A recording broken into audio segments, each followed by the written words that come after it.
I wonder if you have a favourite line in the Bible. I think we can guess what St. Paul's was from the Bible he had, which is to say the Old Testament. I'd say his favourite line comes from the end of our reading this morning. Abraham believed in the Lord, and the Lord reckoned it to him as righteousness. He quotes it, I think, 4 times, more than any other verse. Abraham believed in the Lord, and the Lord reckoned it to him as righteousness. Abram, not yet renamed Abraham, and Sarah had obeyed God's call and left their city to travel to a far-off land. We heard that God made a promise to Abram that although he and Sarah had no children, he will have as many offspring as the stars of heaven. Look up at the night sky, God says to Abraham, and so shall your descendants be. Abram's response was to believe God despite everything, and the Lord reckoned it to him as righteousness. A good deal hangs on that word reckoned, and I should say this is quite a high-stakes verse of the Bible and quite a high-stakes word. There's a real theological fault line here. I looked at Calvin's commentary on Genesis this week. He gives this verse 8 times more attention than average for verses around this part of his book. And at one point, the translator puts a footnote with the French in, saying, this is really quite pungent when he's talking about people who disagree with him. This is a high-stakes passage of the Bible. But when I say that a lot hangs on this verse, I also mean something less fractious, more simply expansive. This line says a lot. It means a lot of things. And that's because the word reckon, kasav in Hebrew, is a rich one. I thought I'd explore some of that and what Christian theologians have made of it. And we're helped here by the overlap between the meaning of the Hebrew word and our word reckon. And for some reason, when I think about what does this word reckon mean, I feel like I've got to go back to the Yorkshire English of my childhood, so that's where these examples are going to come from. A shopkeeper up in the Dales runs her finger over the newspaper bill. She's a kind woman, but she expects to be paid what she's owed. I've reckoned it up, £13.50, she says. An indulgent grandmother watches her grandson pull up weeds for pocket money. He's only done half the flower bed, and he's making a real mess of it. With great affection, she says to him, I reckon that'll do fine, lad. She gives him £5 and takes him inside for a glass of lemonade. Many centuries ago, on a windswept hill near the Lancashire border, a knight has to decide which side to fight on. He turns to the Duke of York and says, I reckon I'm with you. A couple are out courting, sitting under a tree.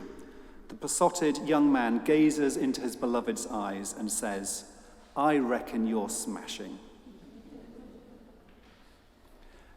Abraham believed in the Lord, and the Lord reckoned it to him as righteousness.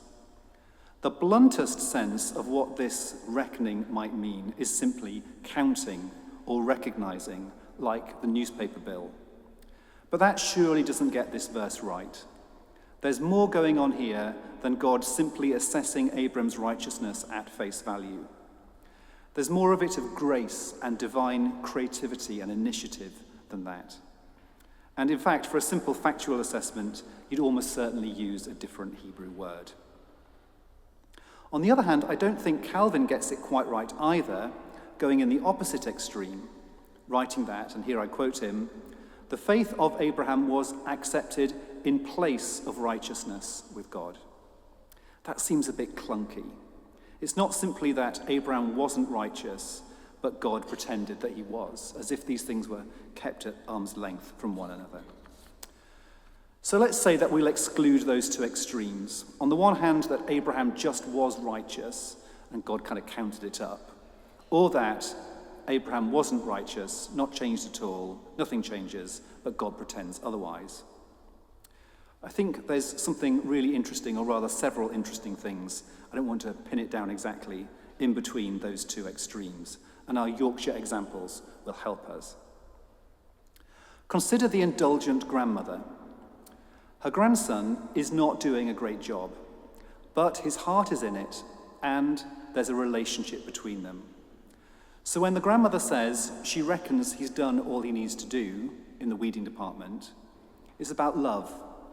It's about recognizing him as hers and her as his, and crediting not only the boy's willingness, but also their love as what really matters. Take the example from the War of the Roses with the knight and the duke. That stresses commitment, allegiance, and relationship, what the Bible calls covenant. When the chips are down, what matters is whose side you count yourself on and who counts you on his or her side. Like the grandmother, this is about relationship, trust, and who you pledge yourself to. In our passage and across his life, Abraham is pledging himself to God, reckoning himself on God's side. And even more important, God is doing that too, pledging himself to Abraham, reckoning himself on Abraham's side.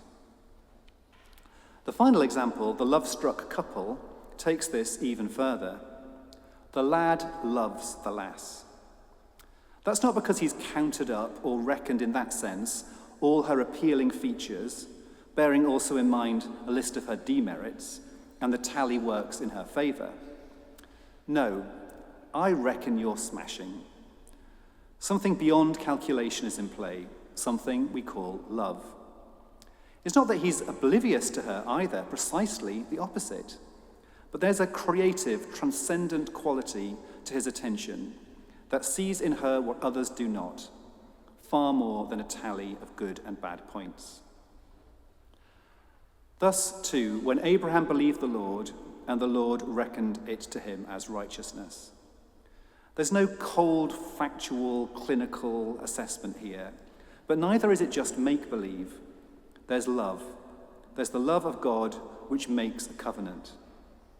This, I'd say, is the love of God which goes on to make us lovely, as the rest of the scripture shows us.